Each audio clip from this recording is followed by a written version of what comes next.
domain. Dixwell. Forgiveness, oh, forgiveness, and a grave! Mary. God knows thy heart, my father, and I shudder to think what thou perchance hast acted. Dixwell. Oh! Mary. No common load of woe is thine, my father. Eliot's Kahona. Mary still hovered between life and death when Jem arrived at the house where she lay, and the doctors were as yet unwilling to compromise their wisdom by allowing too much hope to be entertained. But the state of things, if not less anxious, was less distressing than when Jem had quitted her. She lay now in a stupor, which was partly disease and partly exhaustion after the previous excitement. And now Jem found the difficulty which every one who has watched by a sick bed knows full well, and which is perhaps more insurmountable to men than it is to women, the difficulty of being patient, and trying not to expect any visible change for long, long hours of sad monotony. But after a while the reward came. The laboured breathing became lower and softer. The heavy look of oppressive pain melted away from the face, and a languor that was almost peace took the place of suffering. She slept a natural sleep, and they stole about on tiptoe, and spoke low and softly, and hardly dared to breathe, however much they longed to sigh out their thankful relief. She opened her eyes. Her mind was in the tender state of a lately born infant's. She was pleased with the gay but not dazzling colours of the paper, soothed by the subdued light, and quite sufficiently amused by looking at all the objects in the room, the drawing of the ships, the festoons of the curtain, the bright flowers on the painted backs of the chairs, to care for any stronger excitement. She wondered at the ball of glass, containing various coloured sands from the Isle of Wight or some such place, which hung suspended from the middle of the little valance over the window. But she did not care to exert herself to ask any questions, although she saw Mrs. Sturgis standing at the bedside with some tea, to drop it into her mouth by spoonfuls. She did not see the face of honest joy, of earnest thankfulness, the clasped hands, the beaming eyes, the trembling eagerness of gesture of one who had long awaited her awakening, and who now stood behind the curtains, watching through some little chink her every faint motion. Or if she had caught a glimpse of that loving, peeping face, she was in too exhausted a state to have taken much notice, or have long retained the impression that he she loved so well was hanging about her, and blessing God for every conscious look which stole over her countenance. She fell softly into slumber, without a word having been spoken by any one during that half-hour of inexpressible joy. And again the stillness was enforced by sign and whispered word, but with eyes that beamed out their bright thoughts of hope. Jem sat by the side of the bed, holding back the little curtain, and gazing as if he could never gaze his fill at the pale, wasted face, so marbled and so chiselled in its wan outline. She wakened once more. Her soft eyes opened, and met his overbending look. She smiled gently, as a baby does when it sees its mother tending its little cot, and continued her innocent, infantine gaze into his face, as if the sight gave her much unconscious pleasure. But by and by a different expression came into her sweet eyes, a look of memory and intelligence. Her white face flushed the brightest rosy red, and with feeble motion she tried to hide her head in the pillow. It required all Jem's self-control to do what he knew and felt to be necessary, to call Mrs. Sturgis, who was quietly dozing by the fireside, and that done, he felt almost obliged to leave the room to keep down the happy agitation which would gush out in every feature, every gesture, and every tone. From that time forward Mary's progress towards health was rapid. There was every reason but one in favour of her speedy removal home. All Jem's duties lay in Manchester. It was his mother's dwelling place, and there his plans for life had to be worked out. plans which the suspicion and imprisonment he had fallen into had thrown for a time into a chaos, which his presence was required to arrange into form. For he might find, in spite of a jury's verdict, that too strong a taint was on his character for him ever to labour in Manchester again. He remembered the manner in which someone suspected of having been a convict was shunned by masters and men, when he had accidentally met with work in their foundry. The recollection smote him now, how he himself had thought that it did not become an honest upright man to associate with one who had been a prisoner. He could not choose but think on that poor humble being, with his downcast, conscious look, hunted out of the workshop, where he had sought to earn an honest livelihood, by the looks and half-spoken words and the black silence of repugnance, worse than words to bear, that met him on all sides. Jem felt that his own character had been attainted, and that to many it might still appear suspicious. He knew that he could convince the world, by a future as blameless as his past had been, that he was innocent. But at the same time he saw that he must have patience, and nerve himself for some trials, and the sooner these were undergone, the sooner he was aware of the place he held in men's estimation, the better. He longed to have presented himself once more at the foundry, and then the reality would drive away the pictures that would, unbidden, come of a shunned man, eyed askance by all, and driven forth to shape out some new career. I said every reason but one inclined Jem to hasten Mary's return as soon as she was sufficiently convalescent. That one was the meeting which awaited her at home.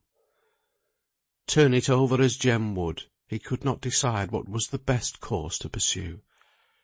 He could compel himself to any line of conduct that his reason and his sense of right told him to be desirable. But they did not tell him it was desirable to speak to Mary, in her tender state of mind and body, of her father. How much would be implied by the mere mention of his name? Speak it as calmly and as indifferently as he might, he could not avoid expressing some consciousness of the terrible knowledge she possessed. She, for her part, was softer and gentler than she had ever been in her gentlest mood. Since her illness, her motions, her voices were all tender in their languor. It seemed almost a trouble to her to break the silence with the low sounds of her own sweet voice, and her words fell sparingly on Jem's greedy, listening ear. Her face was, however, so full of love and confidence, that Jem felt no uneasiness at the state of silent abstraction into which she often fell. If she did but love him, all would yet go right, and it was better not to press for confidence on that one subject, which must be painful to both. There came a fine, bright, balmy day, and Mary tottered once more out into the open air, leaning on Jem's arm and close to his beating heart, and Mrs. Sturgis watched them from her door, with a blessing on her lips, as they went slowly up the street. They came in sight of the river. Mary shuddered. "Oh, Jem, take me home. Yon river seems all made of glittering, heaving, dazzling metal, just as it did when I began to be ill." Jem led her homewards. She dropped her head as searching for something on the ground. "Jem!" He was all attention. She paused for an instant.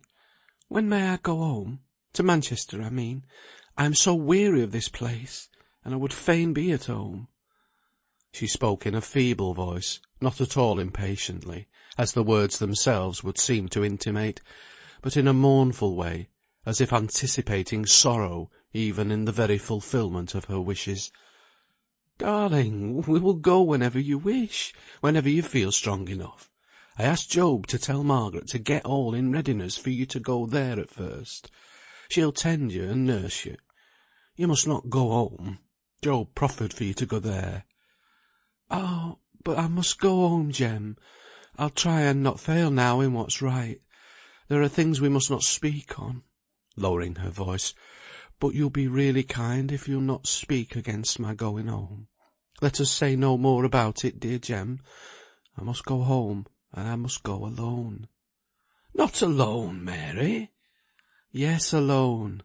I cannot tell you why I ask it, and if you guess, I know you well enough to be sure you'll understand why I ask you never to speak on that again to me till I begin. Promise, dear Jem, promise." He promised. To gratify that beseeching face he promised. And then he repented, and felt as if he had done ill. Then again he felt as if she were the best judge, and knowing all, perhaps more even than he did, might be forming plans which his interference would mar. One thing was certain. It was a miserable thing to have this awful, forbidden ground of discourse, to guess at each other's thoughts, when eyes were averted, and cheeks blanched, and words stood still, arrested in their flow by some casual allusion.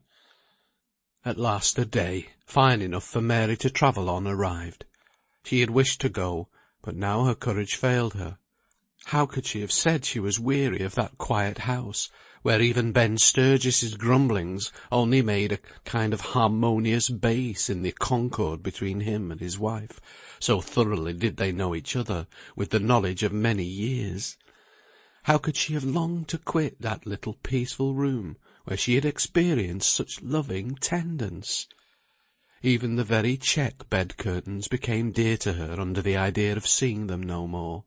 If it was so with inanimate objects, if they had such power of exciting regret, what were her feelings with regard to the kind old couple, who had taken the stranger in, and cared for her, and nursed her as though she had been a daughter? Each wilful sentence spoken in the half-unconscious irritation of feebleness came now with avenging self-reproach to her memory, as she hung about Mrs. Sturgis with many tears, which served instead of words to express her gratitude and love. Ben bustled about with a square bottle of golden wasser in one of his hands, and a small tumbler in the other. He went to Mary, Jem, and his wife in succession, pouring out a glass for each, and bidding them drink it to keep their spirits up. But as each severally refused, he drank it himself, and passed on to offer the same hospitality to another with the like refusal, and the like result. When he had swallowed the last of the 3 draughts, he condescended to give his reasons for having done so. "I cannot abide waste. What's poured out mun be drunk. That's my maxim." So saying, he replaced the bottle in the cupboard. It was he who, in a firm commanding voice, at last told Jem and Mary to be off, or they would be too late. Mrs. Sturgis had kept up till then, but as they left her house she could no longer restrain her tears, and cried aloud, in spite of her husband's upbraiding. "Perhaps they'll be too late for the train," exclaimed she, with a degree of hope, as the clock struck 2. "What, and come back again? No, no, that would never do. We've done our part, and cried our cry. It's no use going over the same ground again. I should have to give 'em more out of yon bottle when next parting time came. And them 3 glasses they had made a hole in the stuff, I can tell you. Time Jack was back from Hamburg with some more." When they reached Manchester, Mary looked very white, and the expression on her face was almost stern. She was, in fact, summoning up her resolution to meet her father, if he were at home. Jem had never named his midnight glimpse of John Barton to human being, but Mary had a sort of presentiment that wander where he would seek his home at last. But in what mood she dreaded to think.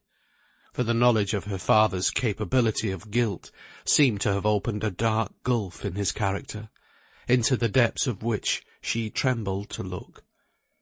At one moment she would fain have claimed protection against the life she must lead, for some time at least, alone with a murderer.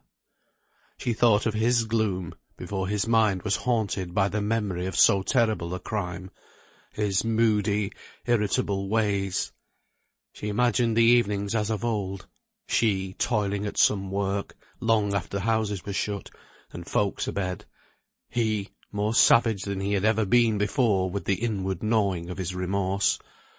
At such times she could have cried aloud with terror at the scenes her fancy conjured up. But her filial duty, nay, her love and gratitude, for many deeds of kindness done to her as a little child conquered all fear. She would endure all imaginable terrors, although of daily occurrence, and she would patiently bear all wayward violence of temper. More than patiently would she bear it, pitifully, as one who knew of some awful curse awaiting the bloodshedder. She would watch over him tenderly, as the innocent should watch over the guilty, awaiting the gracious seasons wherein to pour oil and balm into the bitter wounds. With the untroubled peace which the resolve to endure to the end gives, she approached the house that from habit she still called home, but which possessed the holiness of home no longer. "Jem," said she, as they stood at the entrance to the court, close by Job Legh's door, "you must go in there and wait half an hour, not less. If in that time I don't come back, you go your ways to your mother. Give her my dear love. I will send by Margaret when I want to see you." She sighed heavily. "Mary, Mary, I cannot leave you. You speak as coldly as if we were to be nought to each other, and my heart's bound up in you. I know why you bid me keep away, but—" She put her hand on his arm, as he spoke in a loud, agitated tone. She looked into his face with upbraiding love in her eyes, and then she said, while her lips quivered, and he felt her whole frame trembling, "Dear Jem, I often could have told you more of love, if I had not once spoken out so free. Remember that time, Jem, if ever you think me cold. Then the love that's in my heart would out in words. But now, though I'm silent on the pain I'm feeling in quitting you, the love is in my heart all the same. But this is not the time to speak on such things. If I do not do what I feel to be right now, I may blame myself all my life long. Jem, you promised." And so saying, she left him. She went quicker than she would otherwise have passed over those few yards of ground, for fear he should still try to accompany her. Her hand was on the latch, and in a breath the door was opened. There sat her father, still and motionless, not even turning his head to see who had entered, but perhaps he recognised the footstep, the trick of action. He sat by the fire, the grate I should say, for fire there was none. Some dull, grey ashes, negligently left, long days ago, coldly choked up the bars. He had taken the accustomed seat from mere force of habit, which ruled his automaton body. For all energy, both physical and mental, seemed to have retreated inwards to some of the great citadels of life, there to do battle against the destroyer, conscience. His hands were crossed, his fingers interlaced, usually a position implying some degree of resolution, or strength. But in him it was so faintly maintained, that it appeared more the result of chance, an attitude requiring some application of outward force to alter, and a blow with a straw seemed as though it would be sufficient. And as for his face, it was sunk and worn, like a skull, with yet a suffering expression that skulls have not. Your heart would have ached to have seen the man, however hardly you might have judged his crime.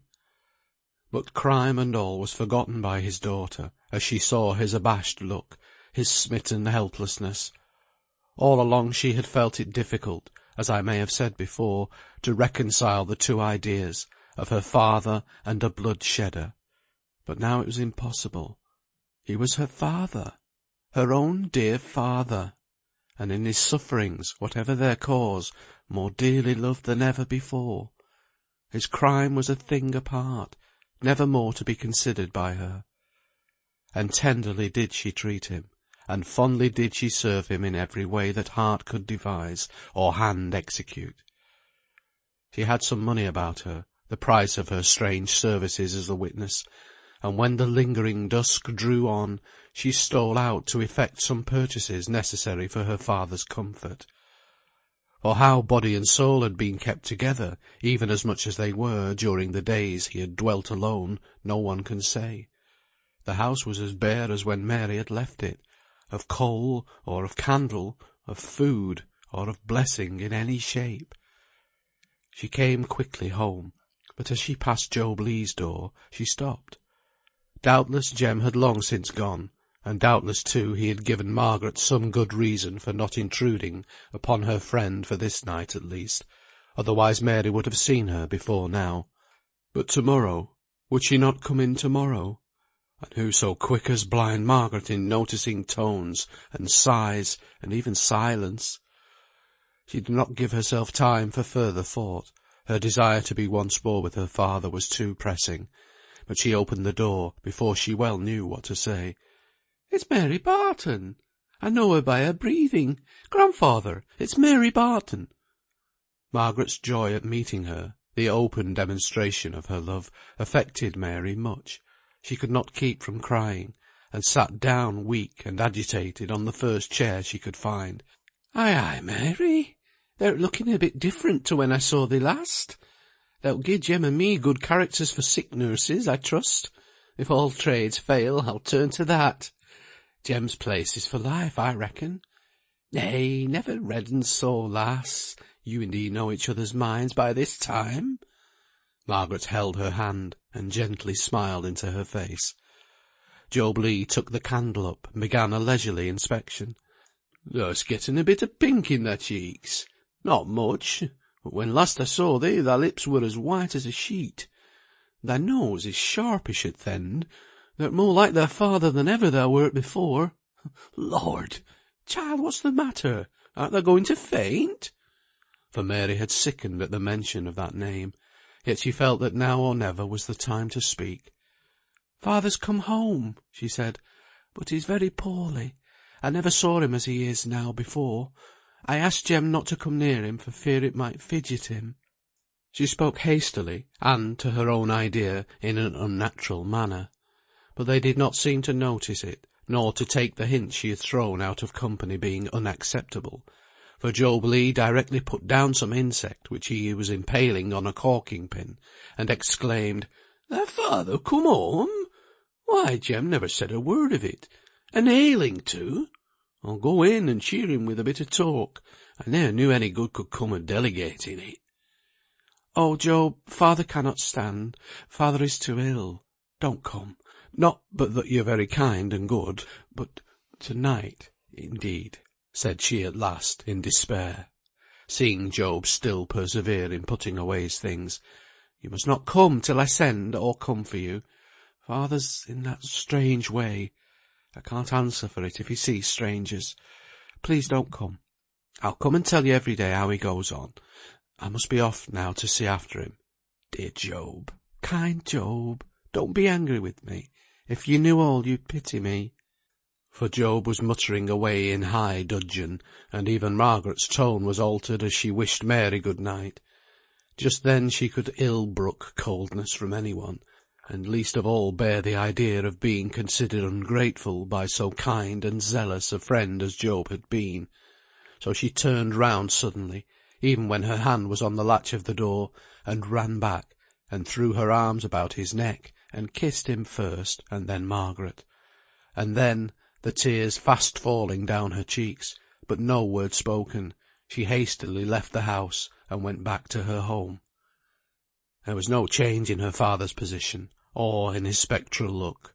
He had answered her questions, but few in number, for so many subjects were unapproachable, by monosyllables, and in a weak, high, childish voice, but he had not lifted his eyes, he could not meet his daughter's look.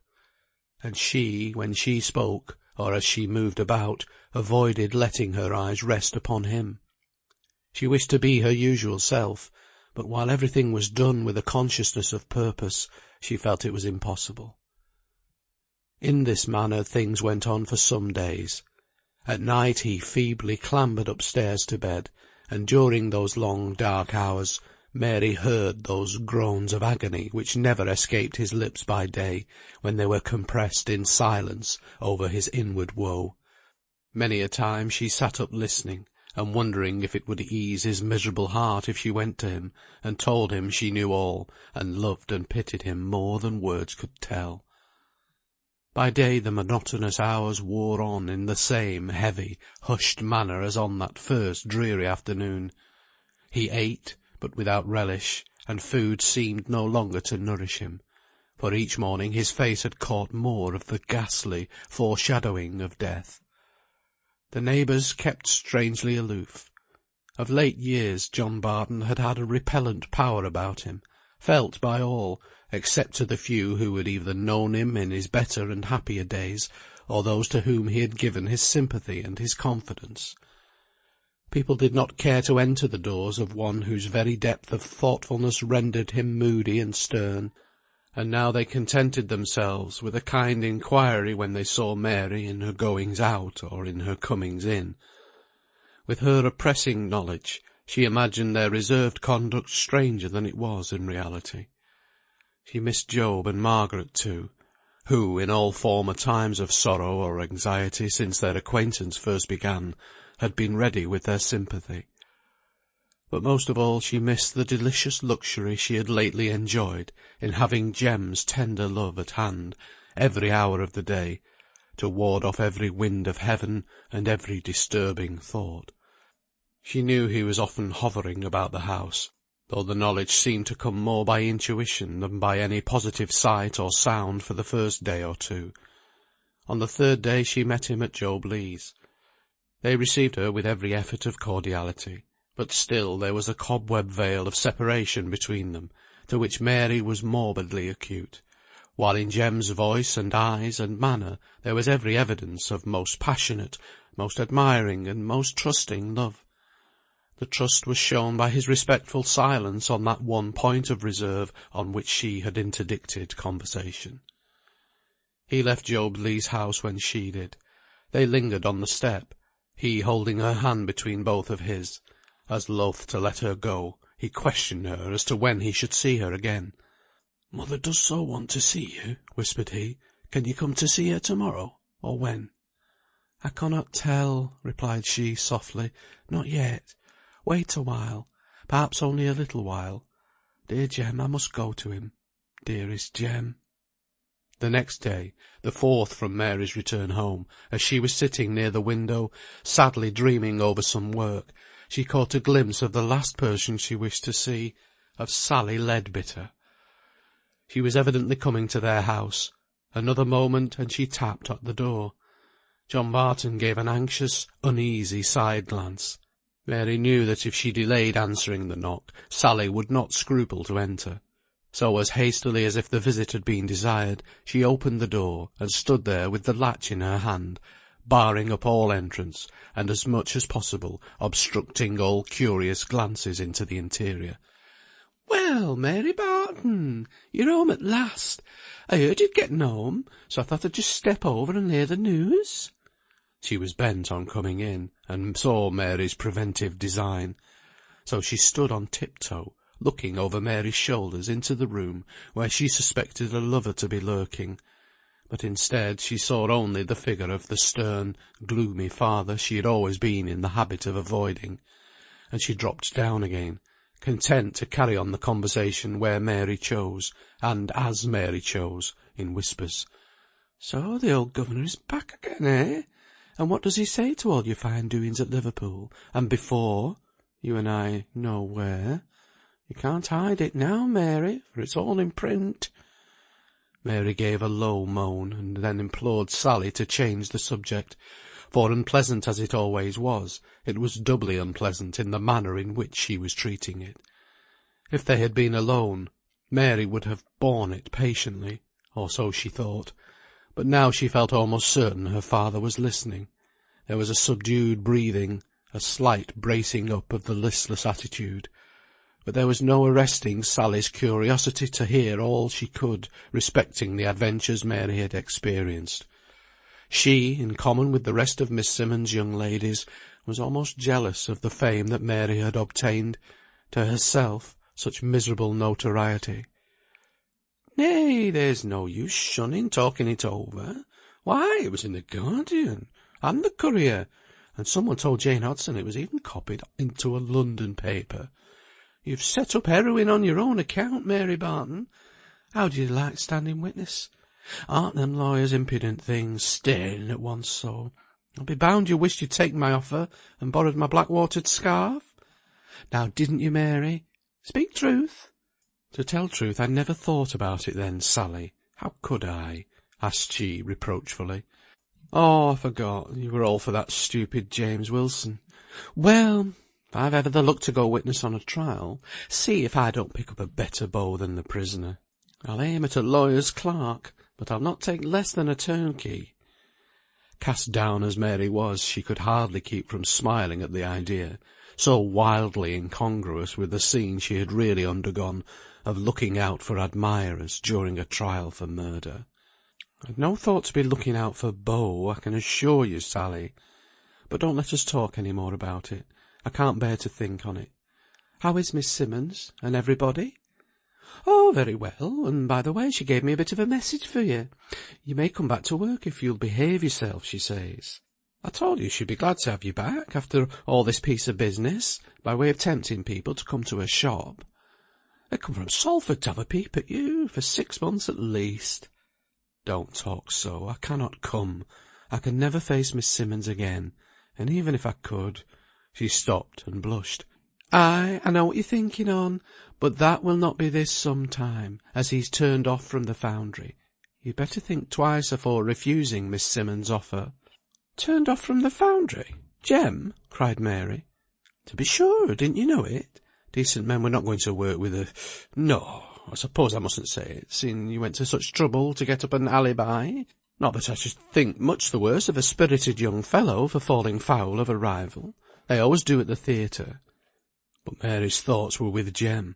How good he had been never to name his dismissal to her. How much he had had to endure for her sake. Tell me all about it, she gasped out.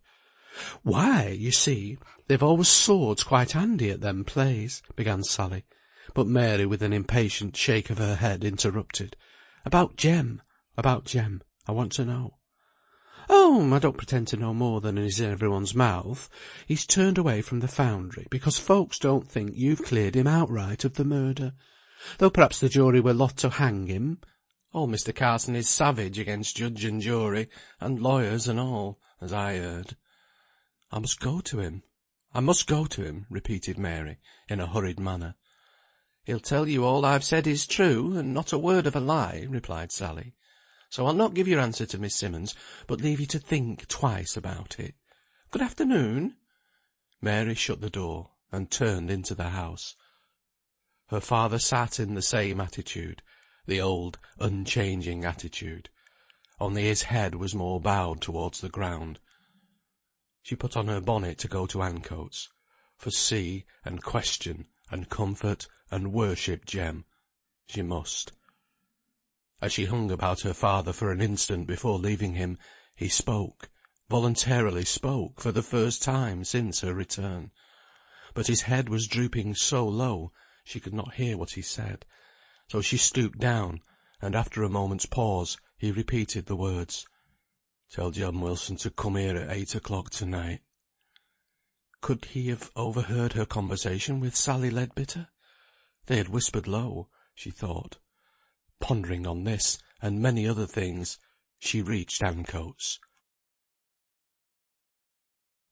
End of chapter 34. Read by Tony Foster.